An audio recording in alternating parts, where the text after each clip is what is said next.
Hello, Mzansi, and welcome to episode 159 of Farmers Inside Track. I'm your host, Donumdu.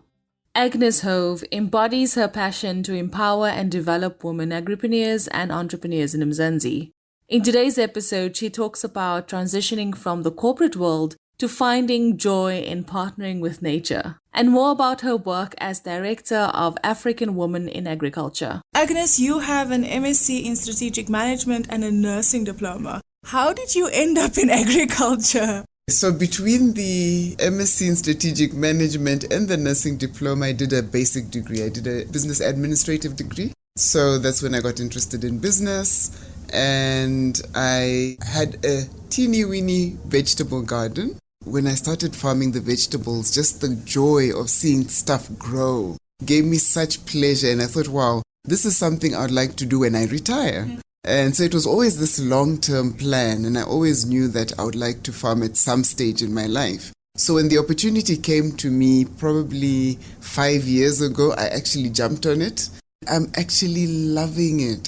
I'm enjoying agriculture. And so this is from corporate. I did a lot of consulting. I was in the wellness industry. So I've worked in offices all my life, mostly in the mining environment. So farming is totally different to what I'm accustomed to.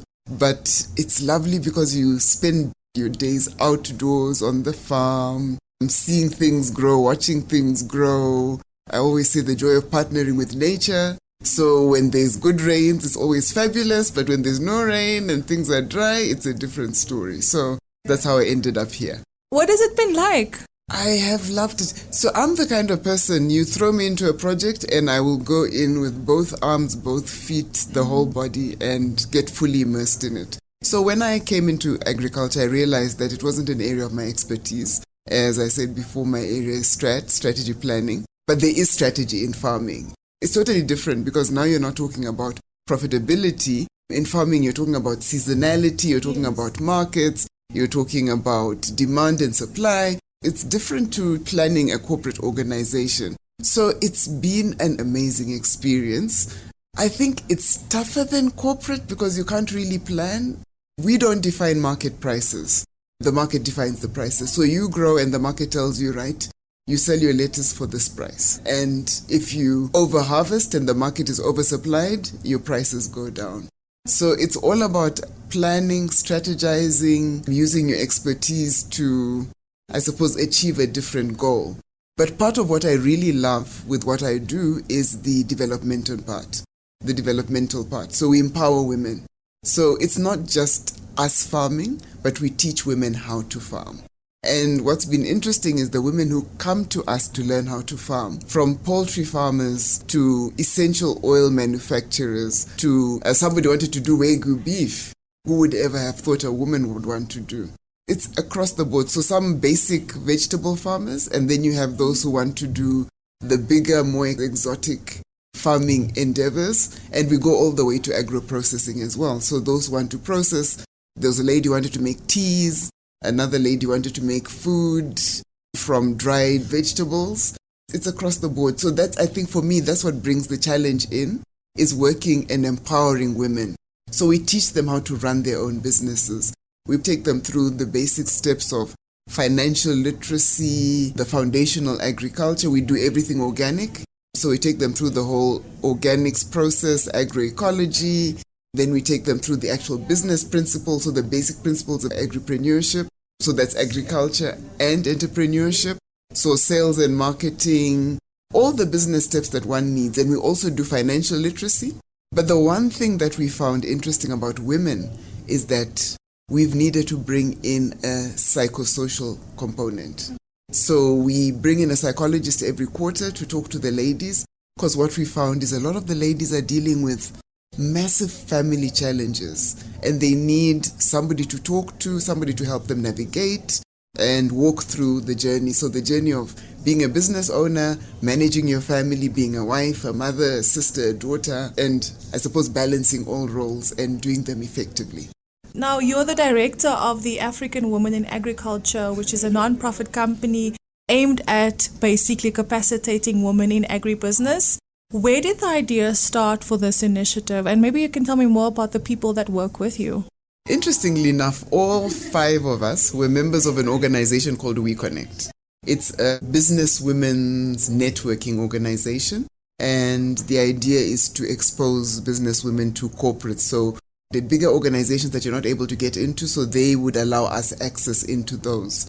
So one year, I think it was 2017, the lady who ran We Connect had this idea of collaboration groups, because together we can do more. We all created different collaborative groups, and that's when I was like, agriculture, this is my opportunity. It's a soft landing. It won't be too difficult to get into. So I went in both arms and both feet.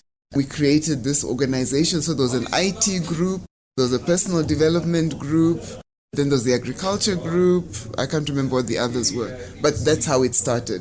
So there was a group of us, there's 5 of us. Our chairperson is Janice Schechter.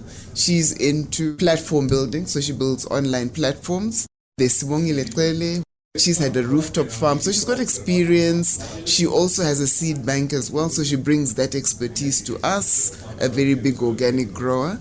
Veronica Aswani, she created what's called the Ama Veggie Pyramid, which is an urban food gardening innovation.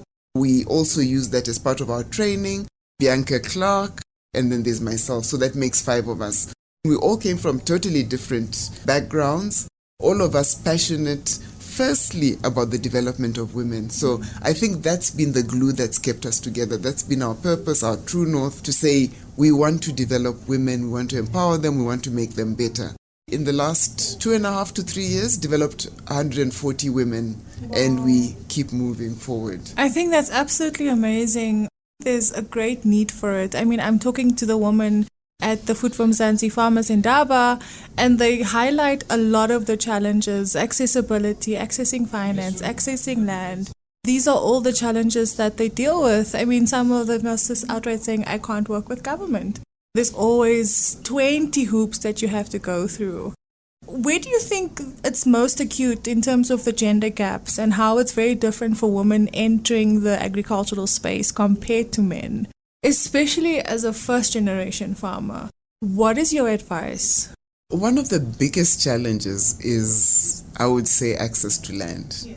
Because once you've got title deeds, it gives you access to a whole bunch of other things. So funding, it opens various doors. So that's the first thing, is access. But we also don't have the skill, the expertise. So you walk into farming, and I'll use us as an example. So we walked onto the farm, and our first sort of crop that we planted, we lost all of it.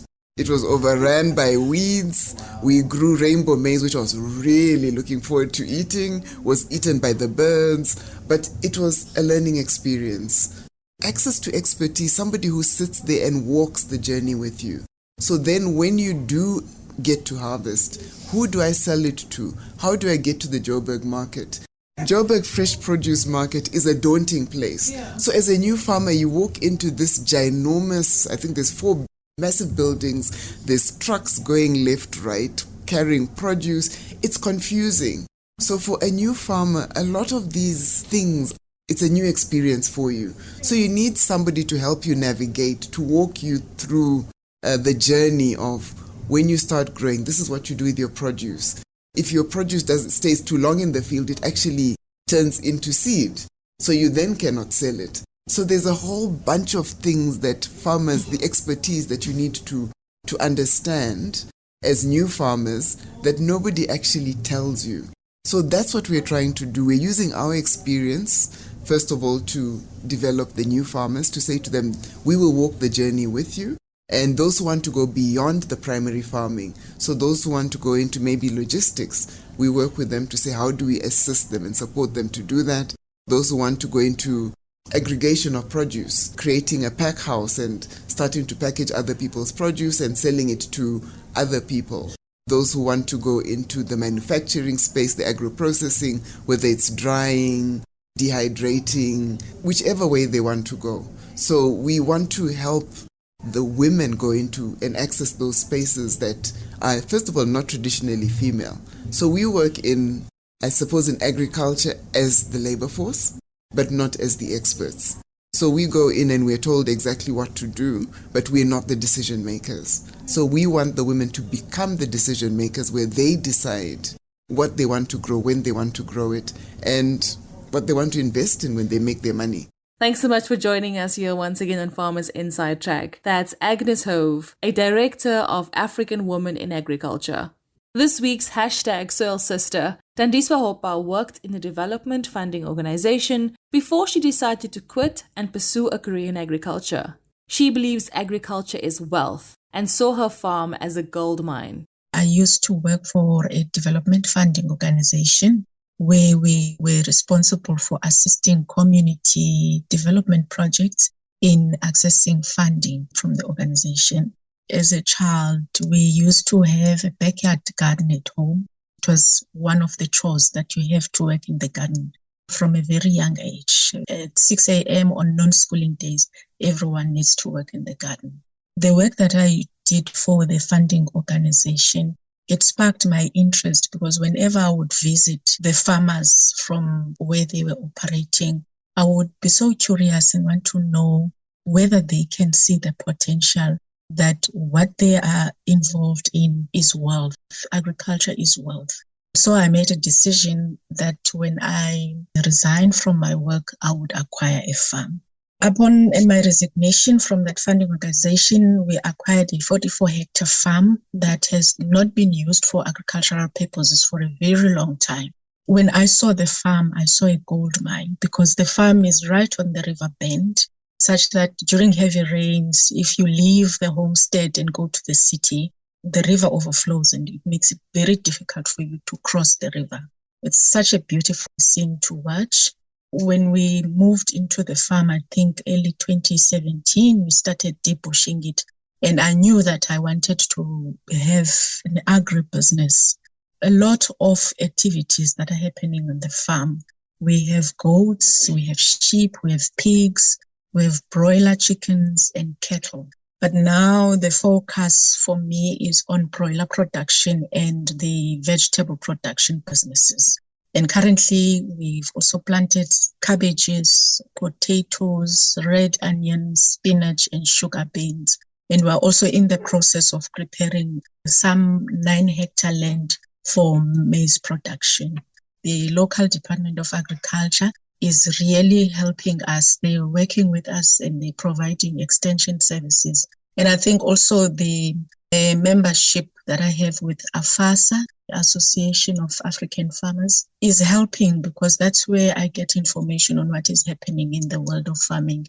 Thanks for joining us here on Farmers Inside Track, Tandiswa. She's one of the women selected for the Koteva Woman Agripreneur 2022 program.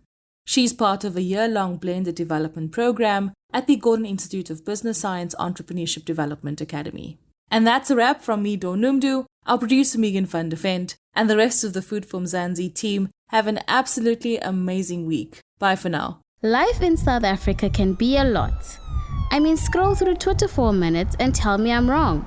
Thank God for South Africans though, right? We're inspiring, and even on the bad days, we fight back with a smile.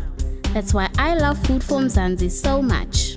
They're not ashamed to celebrate the ordinary unsung heroes who work every day to put food on our nation's tables. Go to foodformzansi.co.za and never miss an inspiring story.